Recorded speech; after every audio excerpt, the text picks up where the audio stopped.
19वां बाब। यीशु मसीह और ज़काई। वो यरू में दाखिल होकर जा रहा था, और देखो, ज़काई नाम एक आदमी था जो महसूल लेने वालों का सरदार और दौलतमंद था। वो यीशु को देखने की कोशिश करता था कि कौन सा है, लेकिन भीड़ के सबब से देख न सकता था, इसलिए कि उसका कद छोटा था।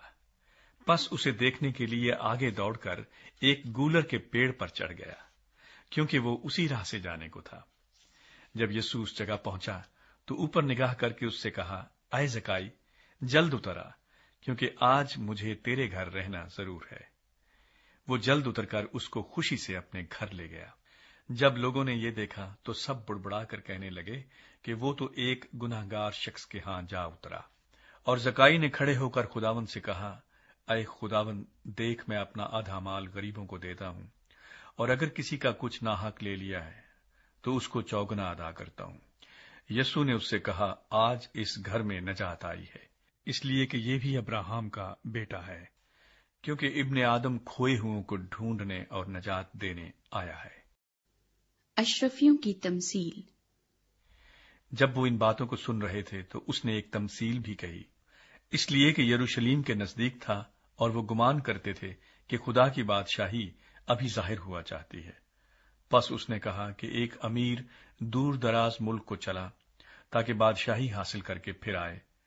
उसने अपने नौकरों में से 10 को बुलाकर उन्हें 10 अशरफियां दी और उनसे कहा कि मेरे वापस आने तक लेन देन करना। लेकिन उसके शहर के आदमी उससे अदावत रखते थे और उसके पीछे एलचियों की जबानी कहला भेजा कि हम नहीं चाहते कि ये हम पर बादशाही करे। जब वो बादशाही हासिल करके फिर आया तो ऐसा हुआ कि उन नौकरों को बुला भेजा जिनको रुपया दिया था, ताकि मालूम करे कि उन्होंने लेन देन से क्या क्या कमाया। पहले ने हाजिर होकर कहा, अय खुदावन, तेरी अशरफी से 10 अशरफियां पैदा हुई। उसने उससे कहा, अय अच्छे नौकर, शाबाश, इसलिए कि तू नहायत थोड़े में दयानतदार निकला। अब तू 10 शहरों पर इख्तियार रख। दूसरे ने आकर कहा, अय खुदावन, तेरी अशरफी से 5 अशरफियां पैदा हुई। उसने उससे भी कहा कि तू भी 5 शहरों का हाकिम हो। तीसरे ने आकर कहा, अय खुदावन, देख, तेरी अशरफी ये है जिसको मैंने रुमाल में बांध रखा, क्योंकि मैं तुझसे डरता था, इसलिए कि तू सख्त आदमी है। जो तूने नहीं रखा उसे उठा लेता है, और जो तूने नहीं बोया उसे काटता है। उसने उससे कहा, अय शरीर नौकर, मैं तुझको तेरे ही मुंह से मुल्जिम ठहराता हूं। तू मुझे जानता था कि सख्त आदमी हूं, और जो मैंने नहीं रखा उसे उठा लेता, और जो नहीं बोया उसे काटता हूं। फिर तूने मेरा रुपया साहूकार के हां क्यों ना रख दिया कि मैं आकर उसे सूद समेत ले लेता। और उसने उनसे कहा जो पास खड़े थे कि वो अशरफी उससे ले लो और 10 अशरफी वाले को दे दो। उन्होंने उससे कहा, अय खुदावंद, उसके पास 10 अशरफियां तो हैं। मैं तुमसे कहता हूं कि जिसके पास है उसको दिया जाएगा, और जिसके पास नहीं उससे वो भी ले लिया जाएगा जो उसके पास है। मगर मेरे उन दुश्मनों को जिन्होंने ना चाहा था कि मैं उन पर बादशाही करूं, यहां लाकर मेरे सामने कत्ल करो। यरूशलेम में शाहाना दाखला। ये बातें कहकर वो यरूशलेम की तरफ उनके आगे आगे चला।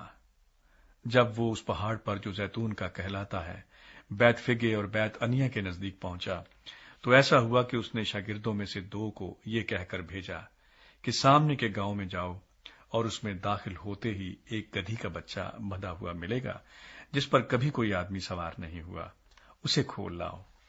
और अगर कोई तुमसे पूछे कि क्यों खोलते हो, तो यूं कह देना कि खुदावंद को इसकी जरूरत है। बस जो भेजे गए थे उन्होंने जाकर जैसा उसने उनसे कहा था वैसा ही पाया। जब गधी के बच्चे को खोल रहे थे तो उसके मालिकों ने उनसे कहा कि इस बच्चे को क्यों खोलते हो? उन्होंने कहा कि खुदावंद को इसकी जरूरत है। वो उसको यीशु के पास ले आए और अपने कपड़े उस बच्चे पर डालकर यीशु को सवार किया। जब जा रहा था तो वो अपने कपड़े राह में बिछाते जाते थे, और जब वो शहर के नजदीक जैतून के पहाड़ के उतार पर पहुंचा तो शागिर्दों की सारी जमात उन सब मौजज़ों के सबब से जो उन्होंने देखे थे خوش ہو کر بلند آواز سے خدا کی حمد کرنے لگی کہ مبارک ہے وہ بادشاہ جو خداوند کے نام سے آتا ہے، آسمان پر صلح اور عالم بالا پر جلال۔ بھیڑ میں سے بعض فریسیوں نے اس سے کہا، اے استاد، اپنے شاگردوں کو ڈانٹ دے۔ اس نے جواب میں کہا، میں تم سے کہتا ہوں کہ اگر یہ چپ رہیں تو پتھر چلا اٹھیں گے۔ یسوع مسیح یروشلم پر روتا ہے۔ جب نزدیک آ کر شہر کو دیکھا تو اس پر رویا اور کہا، کاش کہ تو اپنے اسی دن میں سلامتی کی باتیں جانتا، مگر اب وہ تیری آنکھوں سے چھپ گئی ہیں، کیونکہ وہ دن تجھ پر آئیں گے کہ تیرے دشمن تیرے گرد مورچہ باندھ کر تجھے گھیر لیں گے اور ہر طرف سے تنگ کریں گے، اور تجھ کو اور تیرے بچوں کو جو تجھ میں ہیں زمین پر دے پٹکیں گے، اور تجھ میں کسی پتھر پر پتھر باقی نہ چھوڑیں گے، اس لیے کہ تو نے اس وقت کو نہ پہچانا جب تجھ پر نگاہ کی گئی۔ ہیکل میں داخلہ۔ پھر وہ ہیکل میں جا کر بیچنے والوں کو نکالنے لگا اور ان سے کہا، لکھا ہے کہ میرا گھر دعا کا گھر ہوگا، مگر تم نے اس کو ڈاکوؤں کی کھو بنا دیا۔ اور وہ ہر روز ہیکل میں تعلیم دیتا تھا، مگر سردار کاہن اور فقیہ اور قوم کے رئیس اس کے ہلاک کرنے کی کوشش میں تھے، لیکن کوئی تدبیر نہ نکال سکے کہ یہ کس طرح کریں، کیونکہ سب لوگ بڑے شوق سے اس کی سنتے تھے۔ Please subscribe.